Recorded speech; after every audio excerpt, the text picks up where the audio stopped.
All right, so now that we've worked with simplifying radicals and converting them to have rational exponents, we're going to start working with the graphs of rationals so you can see what rational functions look like. So the first one we're going to take a look at is just the square root function. So on your notes, let's title it Graphs of Radical Functions.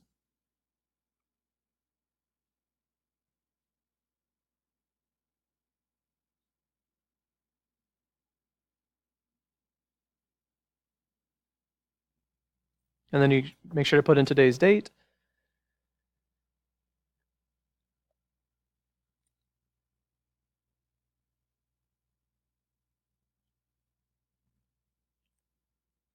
So the first one we're going to take a look at is the square root function. This is the basic one that we've seen.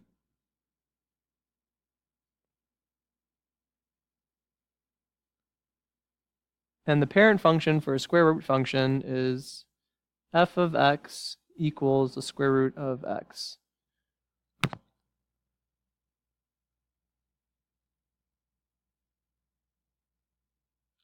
So if we make a quick table of our x values that we would plug into this function, I'm going to pick numbers that are perfect squares, so like -4, -2, -1, 0, 1, 2, 4, and 9. So picking numbers that you can nicely square root. All right, so here you can see the whole table.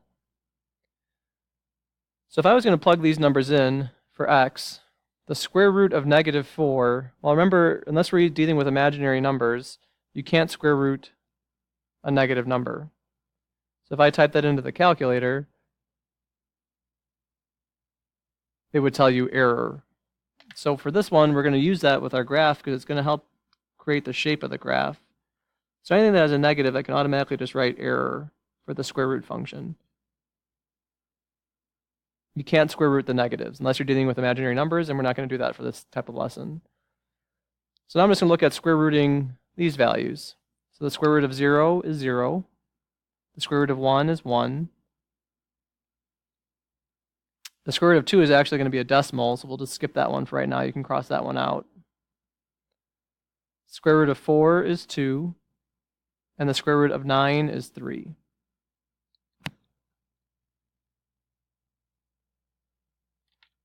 So at this point, you should have a graph. You can take that graph and tape it into your notes. Put it right next to there. Make sure you have your x and y axis appropriately in the right spots.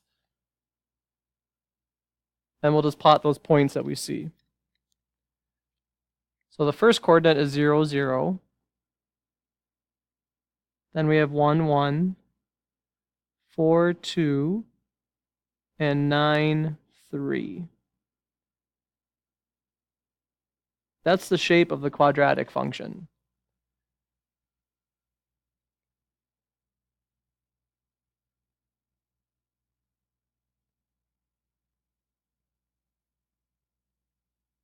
So notice that there are no values on the negative side here because when we plugged in negatives into this function, the parent function, you can't take a square root of that.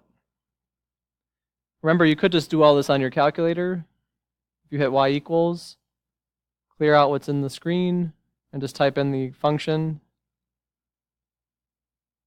you'll get a table very similar to this. I hit second graph, and then even there it says the errors for those negative numbers. And now for the numbers I chose, you can see the perfect squares there. Square root of 4, square root of 9, and then graphically, it's a similar graph.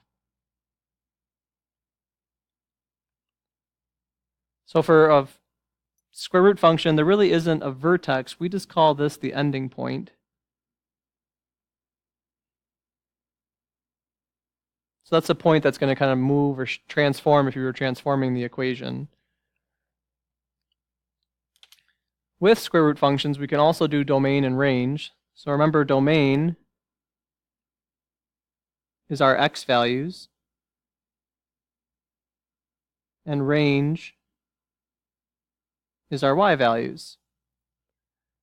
So the domain for this graph, I want all possible x values. So in this case, it's every value for x that's bigger than or equal to 0.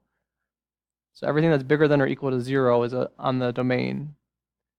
And it actually happens to be the same thing for the range, because it's everything bigger than or equal to 0 for y.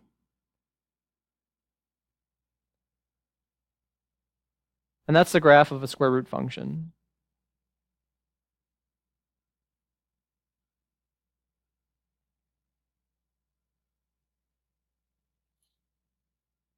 Let's look at an example that we can do together.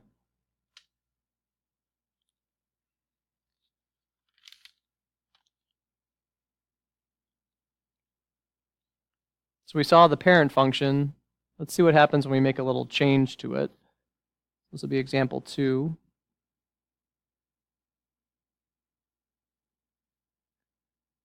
And we'll say f of x equals the square root of x plus 4.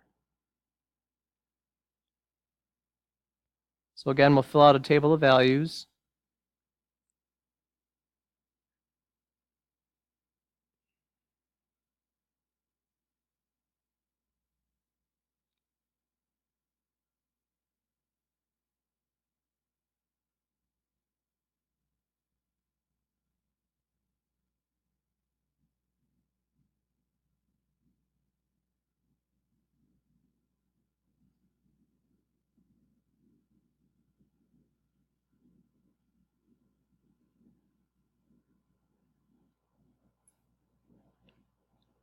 So I've got -5, -4, -3, 0, and 5. So I'm going to plug these in and see what comes out. So if I plug in -5, -5 plus 1, I'm sorry, -5 plus 4 equals -1. The square root of -1 is not an answer that we like, so this would be an error, because you can't square root a negative number. Here you plug in -4 plus 4, that gives you 0, and the square root of 0 is 0, so that one's okay. -3 plus 4, so that gives you 1, and the square root of 1 is 1. 0 plus 4 is 2, and the square root of 2 is, 0 plus 4 is 4, and the square root of 4 is 2. And then if I plug in 5, the square root of 9 is 3, because when you add 5 plus 4, you get 9. So we can use those points again and plot a graph.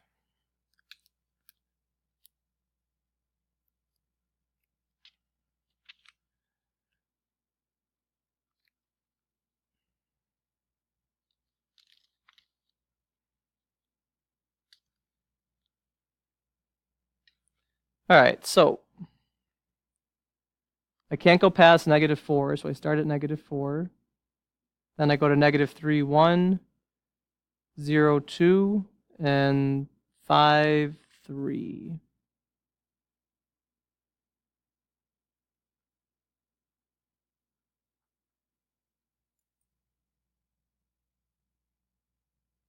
And then again, I can figure out my domain and range. So my domain,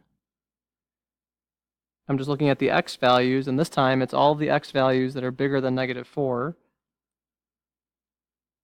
And the range again winds up being the same. It's all the values bigger than or equal to 0.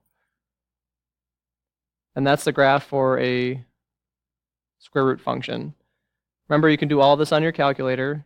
If you hit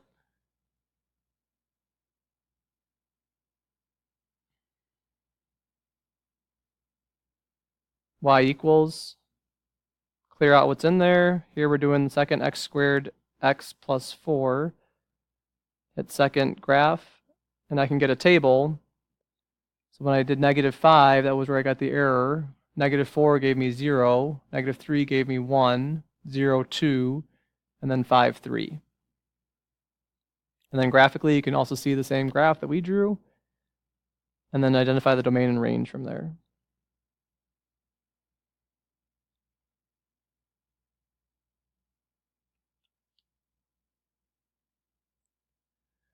All right, the other function we're going to look at is the cube root function.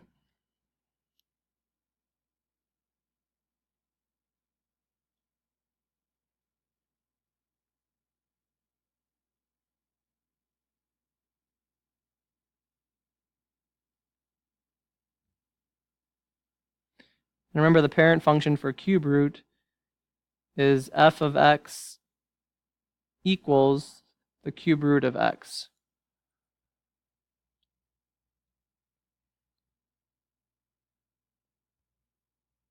Okay, so we'll look at a table again.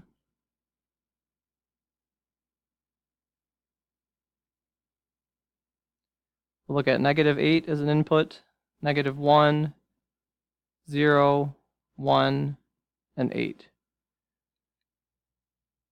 So this is asking me to plug these values in. So I have to plug in -8 into the cube root of -8. So remember on your calculators, if you hit math and go down to number 4, that's the cube root button. So the cube root of -8 is -2. That means -2 times -2 times -2 is -8. The cubed root of -1 is -1.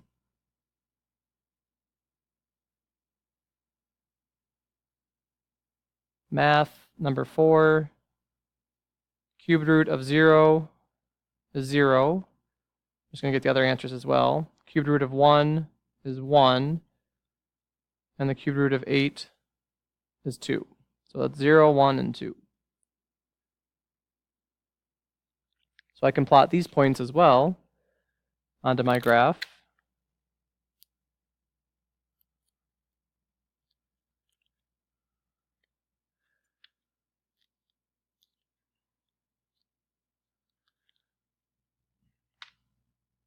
So this time I've got -8, -2, -1, 1, 0, 0, 1, 1, and 8, 2. So this one kind of takes a swirl shape.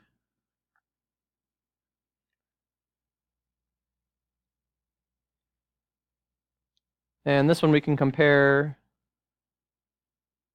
to our graph on our calculator. If you just do the same thing where you type it in, math, cube root, x, graph it, and there's the picture of the graph, so you can double check against that. And then second table, and you'll get the table of values that you need. So -8 gives me -2, -1, 1, 0, 0, 1, 1, and 8, 2.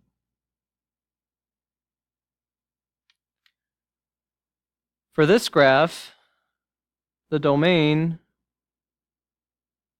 goes on forever in both directions because this keeps going both ways. This is all real numbers. And we'll just write it that way, and I'll use the pound sign for numbers.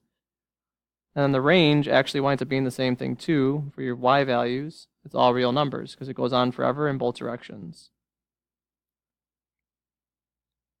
And that's graphing the radical functions. So it's just understanding what the graph looks like and what happens because of the square root symbol or the cube root symbol.